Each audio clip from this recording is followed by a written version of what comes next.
Agora são 8 horas e 13 minutos.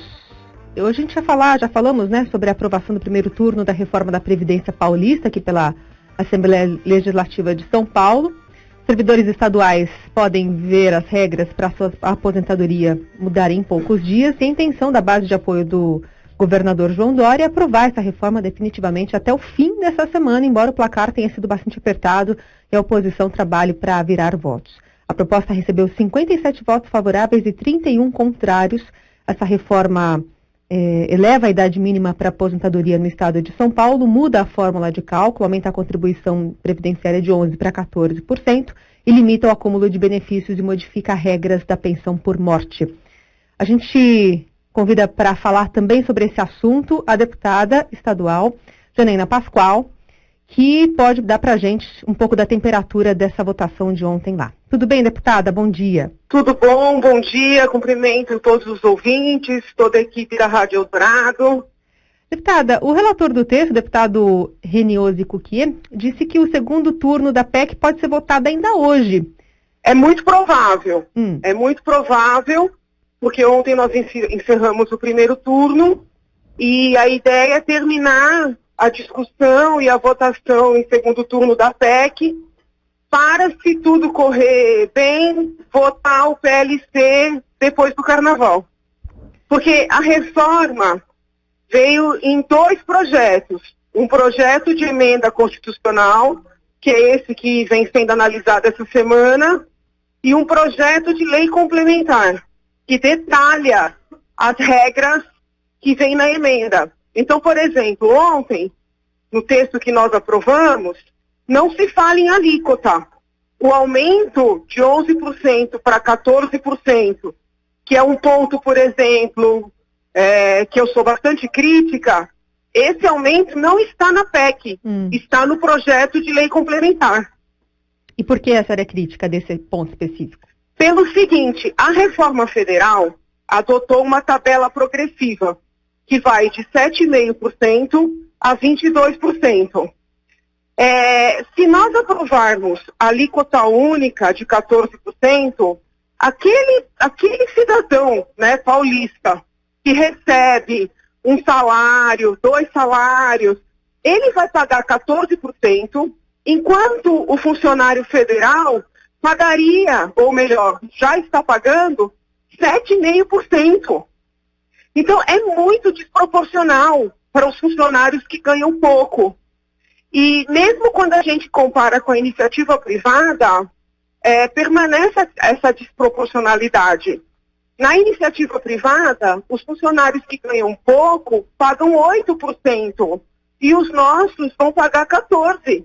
Então, eu, de cara, fiz uma emenda no PLC, prevendo que aqueles funcionários que ganham menos de 3 salários mínimos, seguirão pagando os 11% atuais, que já são, né, superiores ao que pagam os funcionários federais e os trabalhadores da iniciativa privada. Eu fui muito atacada por essa emenda, porque muita gente escreveu: eu votei em você. E você, em vez de defender a gente que ganha um pouco mais, está defendendo quem ganha menos. Mas a gente tenta trabalhar com justiça, entendeu? Eu tenho visitado a cidade, esse aumento de alíquota está sendo muito mal visto pelos vereadores, pelos prefeitos, porque eles entendem que automaticamente, com o aumento da alíquota, eles terão pressão para elevação salarial. Então, assim, esse tema é bem polêmico, bem mais polêmico do que a PEC. Deputada, a aprovação foi ali na casca, né? 57 votos. Foi, eu até me surpreendi. Então... Eu achei que teria mais apoio. Então, a sua emenda precisa ter 57 também, é isso? Para ser aprovada? Não. Essa emenda que eu estou falando é no PLC. No PL. É no PLC. A emenda que eu apresentei na PEC foi uma emenda para melhorar a situação dos professores. Infelizmente não foi acatada, por quê? Porque nesse ponto a reforma estadual copiou a reforma federal. Então, esse argumento de estar igual ao federal foi muito utilizado pelas equipes do governo, né? As pessoas não sabem, mas foram muitas reuniões para a gente conseguir chegar a esse texto que foi aprovado ontem.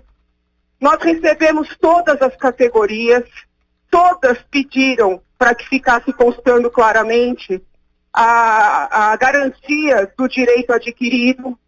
Foi difícil conseguir incluir, mas nós conseguimos. Todas as categorias pediram que fosse mantido o direito do funcionário pedir a aposentadoria e, passados 90 dias, se o governo não fizesse os trâmites necessários, o funcionário já estaria liberado, que a reforma que veio tirava esse direito.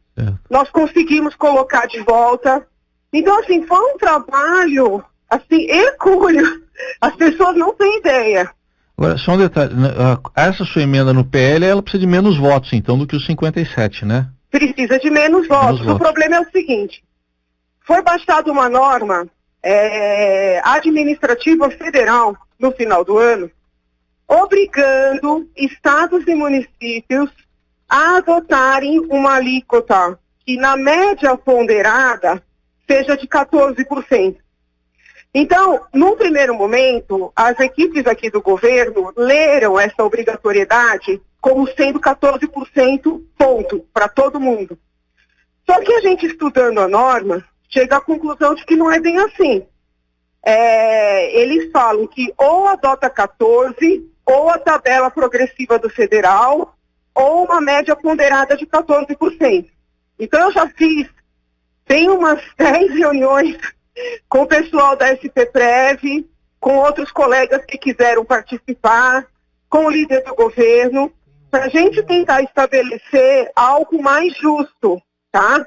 Eu entendo que nós poderíamos trabalhar com 11% para esse pessoal que ganha até 3 salários e 14% para os demais. Cheguei a conversar com o governador numa das reuniões que ele veio na Assembleia, e o argumento dele e da equipe do governo é que eles vão deixar de economizar 4 bilhões se aceitarem a minha emenda, né? Então, assim, o debate está muito intenso em torno desse ponto. Muitos colegas estão desconfortáveis com esses 14%, né? E eu acredito que vai ser mais polêmico aprovar o PLC do que foi aprovar a PEC. Então, hoje a PEC passa possivelmente já em segundo turno, esse PLC fica para depois do Carnaval, sim. E esse sim é que deve ter dificuldade, mais resistência e pode perdurar aí por mais algum tempo. Sim, eu acredito que sim. Deputada, eu queria ainda aproveitar a sua presença aqui no Jornal Dourado para falar sobre um outro assunto que está no noticiário hoje, referência ao presidente Jair Bolsonaro. A senhora foi eleita com recorte de votos pelo PSL aqui em São Paulo, partido que elegeu também o presidente, e uma das principais apoiadoras do presidente durante a campanha. Mas a senhora tem feito algumas críticas pontuais à administração. Queria saber especificamente em relação a esse ataque, esse insulto do presidente a jornalistas, em especial a da Folha de São Paulo. O que a senhora tem a dizer a respeito da fala do presidente? Então, o presidente, ele perde as oportunidades, né, preciosas para ficar calado. Então, assim, é uma série de impropérios e ele se cerca de pessoas que acham bonito. Então é muito difícil, porque quando a pessoa já tem esse jeito, né, de falar qualquer coisa que passa na cabeça sem nenhum freio, e ele sempre foi assim, e se circula por pessoas que riem, que acham o máximo, né, que aí ficam replicando na internet, a tendência é essa pessoa acirrar, né, essa má característica. Então foi uma fala grosseira, como tantas outras, né, que ele já falou, tantas coisas absurdas que ele já falou. O que tem me preocupado é que, assim, parece que a equipe dele vem se contagiando ou contaminando por esse estilo. Porque, assim, nós já temos um presidente pitoresco. Não dá para ter ministros pitorescos, entendeu?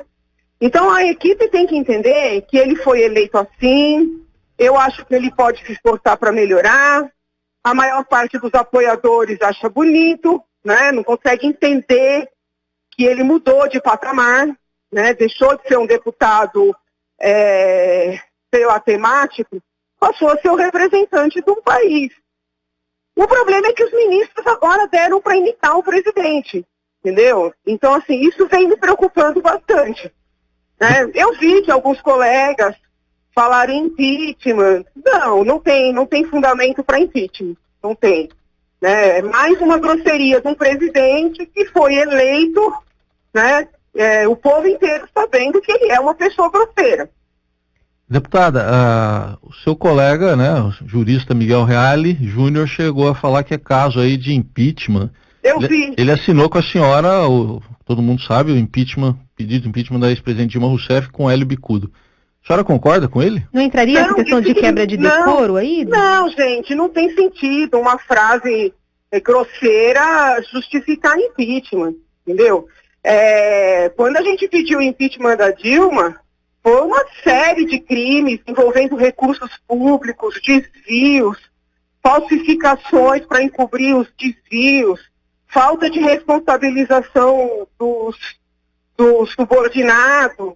Então, acho que é uma situação absolutamente incomparável. Uhum. O professor Miguel nunca gostou, nunca tolerou, acho que o verbo é mais, o Bolsonaro. Então, qualquer coisa que o Bolsonaro faça, o professor fala que é caso de impeachment. Pode levantar aí nas entrevistas dele. Uma série de situações ele vem falando que é caso de impeachment. Não tem fundamento nenhum, com todo respeito ao professor. Então a senhora acha também que não cabe o Procurador-Geral da República, Augusto Aras, se pronunciar a respeito desse ataque, como a senhora chamou de fala grosseira? Não tem um crime aí. Que crime que tem? Entendeu? Foi um comentário ridículo, como tantos outros que ele faz. Agora, ele precisaria ter alguém ali perto para dizer, pelo amor de Deus, presidente. Entendeu? Porque isso aí era uma situação, acaba corroborando, né, o que falam dele. Então, assim, alguém tem que explicar para ele que isso não é bonito. É ridículo. A senhora não se habilita, né, deputada? Eu falo publicamente, porque ele ficou blindado. Uhum. Esse pessoal mais radical, que eu tenho falado que são petistas com sinal trocado, esse pessoal blinda o presidente. Entendeu? Eles têm medo, não sei o que é. Deputada, aqui entre nós, a senhora se sente aliviada de não ser a vice-presidente? O mais legal é você me perguntar aqui entre nós com todo Ninguém tá mundo ouvindo. Só pra Essa gente foi aqui. muito boa. Olha, eu acho que, eu não sei, eu sou muito de viver o presente, sabe? Eu acho que eu estou sendo muito útil ao meu país, na Assembleia de São Paulo, eu estou com liberdade para falar o que eu penso, né? Sem dar satisfações para ninguém, a no seu povo, que vai me julgar aí, se eventualmente eu me candidatar novamente a alguma coisa. Mas eu acho que eu enquadrava o presidente. Eu enquadrava. Eu ia trancar o presidente numa sala e ia dar jeito nele. Porque não é possível. Ele só se prejudica. Entendeu? Tudo isso que ele faz não ajuda, só prejudica. Muito bem. Nós precisamos de uma mulher para isso, hein? Acho que está precisando de uma mulher para isso. Para enquadrar o presidente. Dá uma enquadrada.